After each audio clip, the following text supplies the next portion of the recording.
O Brasil está ganhando hoje o cobiçado Emmy Awards. Está sendo entregue agora à noite nos Estados Unidos pelo curta interativo A Linha, que ganhou na categoria Outstanding Innovation in Interactive Programming.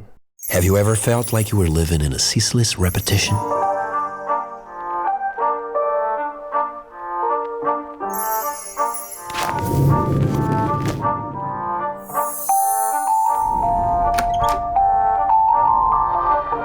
O curta tem a narração do Rodrigo Santoro em inglês e a gente acompanha a história de Pedro e Rosa ambientado na São Paulo dos anos 1940. Not so long ago, we kept memories in photo albums. Remember? It's an experience where there's no barriers. You're just in it, and it makes you feel that you were part of it. There's a moment towards the end of the film where something happened that when I was watching it, it did something to my body and I felt the emotion, but it wasn't only the emotion. It was the emotion combined with a body response. Mas ele é um curta interativo, então o espectador ele tem que conduzir a história, a narrativa, dando alguns comandos. Curta A Linha já havia ganhado o Festival de Veneza no ano de 2019 na categoria Melhor Experiência em Realidade Virtual. E agora, com o Emmy dessa noite, a produtora promete que logo mais, aqui no Brasil, a gente vai poder não só assistir, como interagir com o curta A Linha. In a world of miniatures, routine is everything.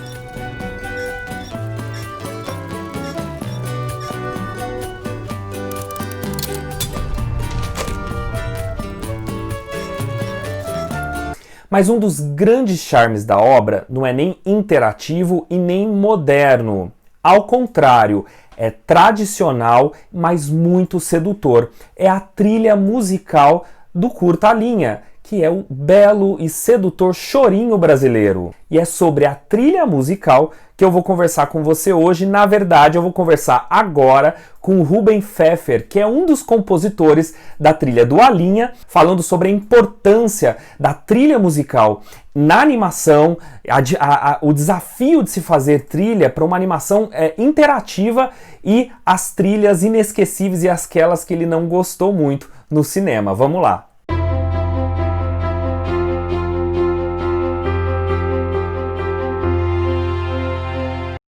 Ruben, é um prazer conversar contigo hoje e gostaria primeiramente de lhe parabenizar você e a sua equipe pelo Emmy de hoje. E já aproveitando, eu queria te perguntar qual que é o maior desafio de compor uma trilha para animação, seja ela stop motion, digital ou animação tradicional?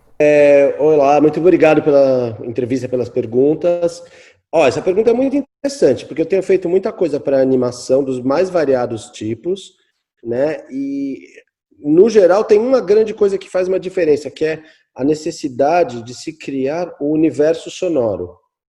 Não só musical, mas sonoro mesmo. Porque se você trabalha com live action, com vídeo, você tem o som real, você tem o barulho dos passos, o barulho das coisas que tem no fundo, às vezes um telefone toca lá longe, sei lá, tem uma série de barulhos, sons que fazem parte de um universo sonoro. Se você está na praia é um, se você está no campo é um, se você está no escritório é outro. Numa animação não tem nada. Pode ser 3D, 2D, stop motion, VR, não tem nada. Você cria tudo. A gente, né, lá na Ultrassom, a gente trabalha com uma equipe de sound designers e eles criam toda a ambiência. Coisas que às vezes a gente nem ouve na mixagem, mas uma série de camadas de ruídos e sons que estão sempre lá.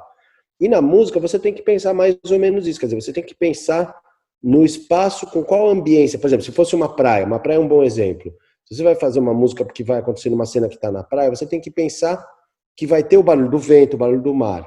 Agora, se fosse live action, você tem uma coisa muito mais determinada, vamos dizer assim. Então, na música, você tem um leque muito mais amplo de possibilidades, o que traz uma responsabilidade maior também. O Brasil ele já ganhou e foi indicado a prêmios com ritmos lá fora, prêmios importantes, né? Com ritmos como lá fora, como o samba, por exemplo, na animação Rio, né? E diversos filmes ajudaram a consolidar, por exemplo, a bossa nova lá fora.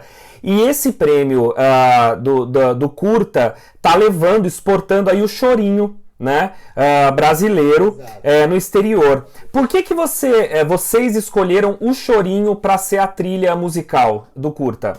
Olha, o chorinho foi uma decisão que já estava desde o início. Na verdade, quando eu entrei no projeto, já existia um primeiro protótipo, um primeiro teste super tosco, que era um 3D, assim, um wireframe, mas que a gente já entrava, já se sentia imerso naquela cidade.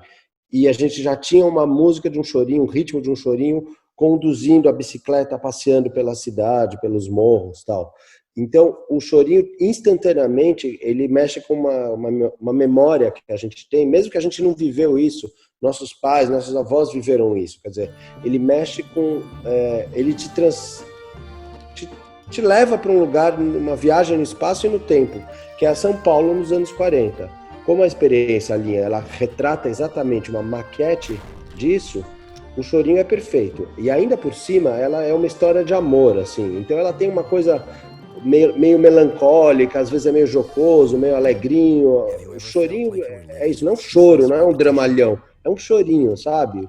O chorinho conduz a história de um jeito perfeito. Então quando a gente percebeu que tinha essa possibilidade, antes de decidir qualquer coisa, a gente falou, essa trilha vai ser um chorinho. Na primeira vez que falaram, vamos fazer uma trilha, eu não tinha visto ainda, vamos fazer uma trilha para um projeto de São Paulo dos anos 40.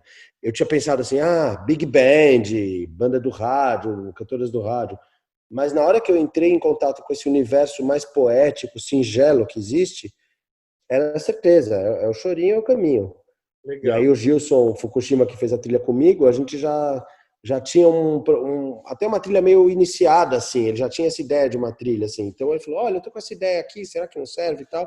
E a gente percebeu que deu muito certo, sabe? A animação ela é interativa, ela é realidade virtual, né? Você chegou a afirmar que a trilha de produtos de realidade virtual se aproximam, na sua opinião, mais do teatro do que do cinema. Por que isso? O teatro, assim como às vezes circo, dança e até alguns shows, por exemplo, ele contém esse elemento mais interativo, vamos dizer que não é fixo, não é congelado no tempo. No filme você já montou o filme, finalizou o filme, mixou daquele jeito, acabou. Na interação, seja de uma cena, seja de um show, um humorista, por exemplo, ele está contando uma piada, ele tem que esperar a reação da plateia, e aí o cara que está controlando a trilha, ou se você está fazendo uma trilha ao vivo, você vai segurar um pouco mais aquela cena, ou você vai agilizar mais para o pessoal para pular rápido para a cena, se o público está meio frio.